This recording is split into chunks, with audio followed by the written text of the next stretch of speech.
मैंने ये पूजा पाठ जो है जी जी इन जीवों के लिए उठाया, जी जी जो कि ये पशु है, पक्षी हैं, जय हो। जो कि भगवान को जल अर्पित नहीं कर सकते, जो भगवान को पुष्प नहीं अर्पित कर सकते। राधे राधे, जय श्री कृष्णा। आज हम प्यारो ब्रज इस चैनल के माध्यम से आप सभी का स्वागत करते हैं, अभिनंदन करते हैं। आइए अभी आज मैं आपको लेके रहा हूँ ऐसे दिव्य संतों के पास जो संत कई वर्षों से यहाँ ब्रज में भजन कर रहे हैं और ऐसे हमारे दिव्य ब्रज के कुंडों पर, सरोवरों पर और पर्वत की श्रृंखलाओं में रह करके जिन्होंने भजन किया है, ऐसे श्री स्वामी सत्यराम जी महाराज, राम सत्य जी महाराज, और ऐसे सत्य स्वरूप परमात्मा जो राम हैं उनका चिंतन करने वाले संत विराजमान हैं। आइए इन संतों से ही हम जानते हैं कि क्या उनका साधना का उपक्रम रहा, किस प्रकार से महाराज जी यहाँ ब्रज में आए और उन्होंने क्या अनुभव किया। जय श्री राधे। आइए महाराज जी। जय श्री राधे। जय श्री राधे। देखिए, हम सनातन धर्मी हैं जी, और हम हमेशा चाहेंगे कि सनातन धर्म में की हमारी जो है प्रवृत्ति बढ़े। हमने इस संसार में एक चीज़ देखा, जो भी मनुष्य है वो सिर्फ पूजा पाठ अपने लिए करता है, चाहे वो अपने बच्चों के लिए करता है। मैंने ये पूजा पाठ जो है जी जी इन जीवों के लिए उठाया, जी जी जो कि ये पशु है, पक्षी हैं, जय हो। जो कि भगवान को जल अर्पित नहीं कर सकते, जो भगवान को पुष्प नहीं अर्पित कर सकते। शरीर है वो शरीर तो विनाशी होता है ना, पर आत्म रूप से महाराज जी कह रहे हैं कि कई जन्मों से मैं इसमें लगा हूँ और परोपकार कि जो जीव जंतु हैं, जो पशु पक्षी आप देख रहे हैं, कलरव कर रहे हैं या व्रज की भूमि में हो चाहे व्रज से बाहर हो, तो वो तो स्वयं तपस्या नहीं कर सकते, तो महाराज जी उनके लिए तपस्या तो वो कर सकते हैं, लेकिन वो पुष्प अर्पित नहीं कर सकते। वो मंदिर में जाकर के प्रसाद नहीं चढ़ा सकते। जी जी जी वो वस्त्र भगवान को नहीं अर्पित कर सकते। वो पाठ नहीं कर सकते। जी सही है, बिल्कुल सही है। वो नाम स्मरण तो कर सकते हैं। जी जी जी क्योंकि सब जीवों के पास ज्ञान है। अगर ज्ञान नहीं होता तो नर वानर संगति कहूँ कैसी। जय हो, जय हो। कई कथा भाई संगति जैसी। जय हो। महाराज जी ने इतना सुंदर दुर्गा सरस्वती भी यहाँ रखी है। दुर्गा जी में एक श्लोक आता है कि जितने भी जीव जंतु हैं सर्वे ज्ञानिनः ह्येते, ऐसा लिखा है वहाँ पर। तो मेधा ऋषि कहते हैं कि जो जितने भी पशु पक्षी आदि हैं ये भी ज्ञानी हैं, तो मतलब इनमें ज्ञान होता है और इनमें भी स्मृति रहती है। जैसे कि हमने सुना है, कथा सुनी है हमने श्री जड़ भरत जी की, जब वो हिरण बन गए थे तो उनको स्मृति रही पूर्व जन्म की कि मैंने पूर्व जन्म में तपस्या की है, भजन किया है, तो उस भजन को याद रखते हैं। और जब मैं हिरण के बच्चे में आसक्त हो गया तो अगले जन्म में हिरण इस जन्म में बन गया हूँ, तो उनको रहता है कि मुझे भजन करना है, तो अगले जन्म में फिर वो जड़ भरत बन करके भगवान को प्राप्त करते हैं। तो ऐसा महाराज जी का भाव है। आइए महाराज जी से और जानते हैं कि महाराज जी आप कब से यहाँ तपस्या कर रहे हैं। और मैं तो पिछली साल आया था तो 6 महीना रुका था यहाँ पे जी, और इस बार आया तो मैं सावन में यहाँ आया, यहीं भानुपोखर में। भानुपोखर में। जय हो, जय हो। मुझको सबसे सुंदर स्थान जो है यही लगता है, क्योंकि जो वृषभानु बाबा थे वो स्वयं चांद थे। हाँ, सूर्य के अवतार महाराज मन को माना गया। सूर्य के अवतार नहीं थे। अच्छा। वो चांद के अवतार थे। अच्छा, चांद के अवतार। सारे देवगण जो है जब भगवान आते हैं धरती पे तो अपना अपना स्वरूप लेकर के उनकी लीला देखने के लिए, उनकी लीला में सम्मिलित होने के लिए सारे देवगण आते हैं। अच्छा जी। तो ये वृषभानु बाबा जो है चांद थे। हम लोग किसी धर्म से चांद को न जोड़ें। नहीं नहीं नहीं, जी जी सही। क्योंकि सूर्य जहाँ से आया वहीं से चंद्र आया, वहीं से चंद्र आया। तो सूर्य और चंद्र किसी धर्म से नहीं जुड़ा होता। क्योंकि अगर हमारी महिलाएं अगर व्रत रखती हैं तो चालन में उसी चांद को देखती हैं, नहीं देखती हैं। और महाराज जी हमारे चांद को नहीं देखती हैं, तो फिर हम चांद से क्यों दूसरे के नाता जोड़ें। जी, हमारे शास्त्रों में आता है कि जो सूर्य भगवान हैं वही 9 ग्रहों के रूप में अलग अलग रूपों में विभक्त हुए हैं। ऐसा शास्त्रों में भी वर्णन आता है। तो सूर्याय नमः बाबा की सब माया है जी। ये जगत जननी की माया है, जिन्होंने अलग अलग रूपों में अपना भी शरीर धारण किया और सब आकाश मंडल और पेड़ पौधे ये किसी महाराज जी जो वृषभानु बाबा थे वो यहाँ पे रोज आते थे, उनका एक कुंड किस प्रकार से कहलाया? देखिए, कहने का मतलब है कि पहले जो है एक स्थान नहीं हुआ करता था, क्योंकि नंद बाबा के पास भी 9 लाख गैया थी। सही है। तो आप अपने छोटे से दिमाग से सोच सकते हैं कि 9 लाख गैया अगर चराने के लिए यहाँ से हाँक के ले जाया जाए तो कम से कम 20 किलोमीटर ले जाना पड़ेगा। 20 किलोमीटर, सही है जी महाराज। और 10 किलोमीटर में तो गैया केवल रहेगी। सही। 9 लाख गैया तो कम नहीं होती ना। नहीं होती। तो क्या होता, गैया इधर से अगर उधर चली जाती तो नंद बाबा ने 4 जगह ठिकाने बनाए थे। जी जी। कि इधर से गैया अगर सुबह खुल के गई तो शाम को उधर ही रुक गई उस ठिकाने पे, और वहाँ से जब दूसरे दिन खुली तो दूसरे ठिकाने तक गई। क्योंकि आप एक सनातन धर्मी है और बुद्धिजीवी व्यक्ति हैं, आप समझ सकते हैं कि जिस घास को कोई भी पशु अगर चर लेगा तो वो एक दिन में वो नहीं पनक के ऊपर हो जाएगा, नहीं होगा ऊपर। उसको 1 हफ्ता या 10 दिन तो लग जाएगा ताकि उसके मुंह में पकड़ने के लायक होए। तो ये पूरा 84 मंडल में भगवान जो है घूम घूम करके गैया आज भी चराते हैं और उस समय भी चराया करते थे। महाराज जी का भाव जो महाराज ने दर्शन किया वो ये कि यहाँ ठाकुर जी आज भी 84 कोच व्रजमंडल धाम में गौएं चराते हैं और ठाकुर जी यहाँ गौएं चराते हुए भ्रमण करते हैं और संतों को, महापुरुषों को दर्शन देते हैं। महाराज जी, क्या आपने भी कोई ठाकुर जी की या श्री जी की कोई ऐसी अनुभूति की हो, दर्शन किए हो, जो आपको लगा हो कि हाँ ठाकुर जी मुझे दर्शन दे रहे हैं, अनुभव किया हो तो बताएं हमें। प्रत्यक्षदर्शी हूँ, आज से नहीं, मैं बाल्यकाल से ही मैं केवल देव लोक में ही मैं अपना समय बिताया हूँ। जय जी। ऐसे तो मैं ब्राह्मण घर में ही से ही आया जी जी, लेकिन मैं शुरू से ही बचपन मेरा जो है देवलोक में ही मेरा बीता है। जय हो। और जैसे मैंने आपसे पीछे बोला कि 1000 पहले की बात अगर हमसे पूछेंगे तो हमको याद है, जय। जन्मों जन्मों का बात आपको भी याद हो जाएगा, आपको भी स्मरण हो जाएगा, लेकिन आप जो है निश्चल भाव से, सही, आपके अंदर किसी प्रकार का छल भाव ना हो, अगर भगवान के प्रति आप समर्पित रहें तो आप भी उसी सीढ़ी से चढ़ करके और वहीं स्वर्ग तक पहुंच जाएंगे, पहुंच सकते हैं। जय हो। क्योंकि नर से ही नारायण बना जा सकता है, ये हमारा सनातन धर्म का इतिहास पहले से गवाह है। जैसे कि श्री रामचरितमानस जी में निर्मल मन जन सो मोहि पावा, मोहि कपट छल छिद्र न भावा।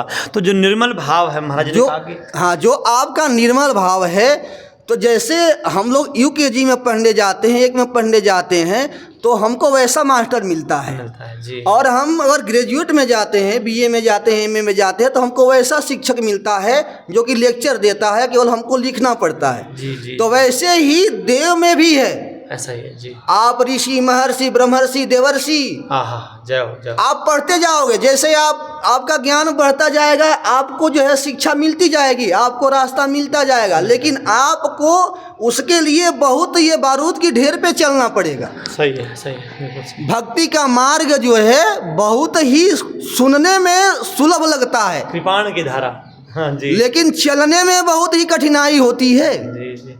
रामचरितमानस जी में आया है कि ज्ञान को पंथ कृपाण की धारा। और महाराज जी वेदों में भी एक मंत्र आया कि वहाँ पे कहा गया कि उत्तिष्ठत जागृत प्राप्य वरान निबोधत क्षुरस्य धारा निशिता दुरत्या दुर्गम पथस्तत् कवयो वदंती। दुर्गम पथा, वो जो पथ है, वो जो मार्ग है, बड़ा ही दुर्गम है और महाराज जी ने उसका अनुभव किया है। तो ऐसे महाराज जी का दर्शन करके और उनका अनुभव प्राप्त करके आज हम धन्य धन्य हुए। और महाराज जी कोई आपको ऐसा कोई भाव आ रहा हो कि जो आपने कहना हो विश्वानु कुंड के लिए, यहाँ पे आपने कुछ ऐसा दर्शन किया, अनुभव किया हो, तो जरूर बताएं।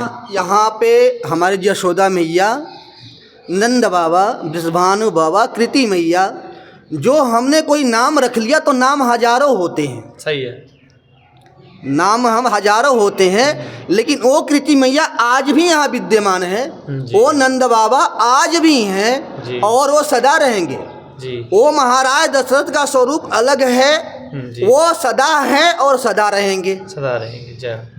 अगर हम भी उस विचार में जाएं जो मैंने आपको पथ बोला, तो संघर्ष करें तो हम भी वैसे ही हो जाएंगे। 33 करोड़ अगर देवता है तो 33 करोड़ एक में हमारा भी नाम एडमिशन हो जाएगा। जी जी। 33 करोड़ हमने सुना है ना कि देवता होते हैं 33 करोड़ जी। तो 33 करोड़ एक में जाने के लिए हम भी प्रयास करें तो ये 33 करोड़ एक हो सकता है। पथ दुर्लभ इसलिए होता है कि हमको अपना आचरण जो है उस समय तक, जिस समय तक हम जज नहीं बन जाते, तब तक हमको अपने आचरण, अपने चरण पे ध्यान देना होता है, क्योंकि हमारा ये पूजनीय चोला है। जय हो, जय हो, बहुत जय हो। हमने जो ये चोला धारण कर रखा है, चाहे आपने धारण किया है, ये पूजनीय चोला है। इसको देख करके ही आदमी कोई भी प्रणाम कर लेता है कि बाबा प्रणाम। जय हो। लेकिन हम अपने उस भाव को छोड़ करके और दूसरी चकाचौंध दुनिया में जो संत भी डूब रहा है, तो फिर वो मार्ग पे कहाँ जाएगा? कहाँ जाएगा? तो महाराज जी का भाव ये है, जो गीता जी में भगवान ने कहा कि जो यद यद आचरति श्रेष्ठः तत्तद एवेतरो जनः सयत् प्रमाणम कुरुते लोकस्तदनुवर्तते। भगवान गीता जी में कहते हैं कि हे अर्जुन, यद यद आचरति श्रेष्ठः, जो श्रेष्ठ पुरुष होते हैं, महापुरुष होते हैं, जो संत होते हैं, जब वो जैसा आचरण करते हैं, उस आचरण को देख करके ही दूसरे लोग भी आचरण करते हैं और वैसा ही वो चलने लगते हैं। जी महाराज। फिर वैसे ही आप इस श्रेणी से हट करके, आपने जैसे पूछा कि आपको क्या भगवान की अनुभूति होती है, आपने किसी योगी को सुना होगा कि जब योगी बैठता है तो उसके सामने प्रकाश जैसा दिखता है। वो प्रकाश आपके अंदर, सारे मनुष्य के अंदर, सारे जीवों के अंदर है प्रकाश। वही प्रकाश मेरा प्राण है, वही प्रकाश आपका प्राण है, जो केंद्रित होकर के हमारे मस्तिष्क पे आता है तो हमें लगता है कि हम स्थिर हो रहे हैं। लेकिन उस दिव्य प्रभु से जुड़ने के लिए, उस दिव्य मार्ग पे चलने के लिए हमको एकाग्रता की जरूरत होती है, एकांत की आवश्यकता होती है। जी जी जी। एकांत में हम जब रगड़ करेंगे तो हमें पढ़ाने वाले स्वयं मिल जाएंगे। जय हो, जय हो। हमको ये ऐसा धर्म है, ऐसा पथ है, और ये तो भारत है। भारत में ही, आप तो जानते हो, भारत में भी यूपी की धरती सबसे उत्तम धरती, सबसे उत्तम है जी।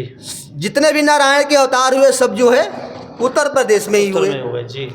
चाहे हम बात कितना भी बना लें कि एमपी में ये हुआ वो हुआ, लेकिन ये बातों की बात है बस। लेकिन सत्य क्या है? सत्य यही है कि केवल यूपी की ही धरती में जब भी नारायण ने अवतार लिया, यूपी में ही लिया है। जय हो। तो हम तो यही बस अपील करेंगे कि जो भी व्यक्ति जहाँ पे भी है उसको सत्य का आचरण करना चाहिए, और अपने बच्चों को जो है बड़े का आदर करना सिखाना चाहिए। भेदभाव जो है प्रकाशित नहीं होना चाहिए।